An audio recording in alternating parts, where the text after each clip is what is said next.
বাড়িতে এখন কেউ নেই, এত রসগোল্লা খেতে ইচ্ছে করছে না, ভাবতে পারবো না, প্রচণ্ড রসগোল্লা খেতে ইচ্ছে করছে। সুগার কিন্তু নেই আমার, তবু এত রসগোল্লা ফ্রিজে একটা আছে, দেখি ফ্রিজ থেকে বের করে।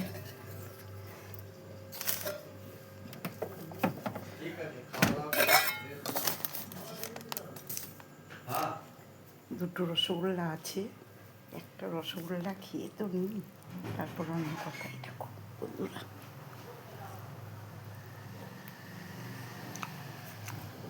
খেয়ে নিই, নাহলে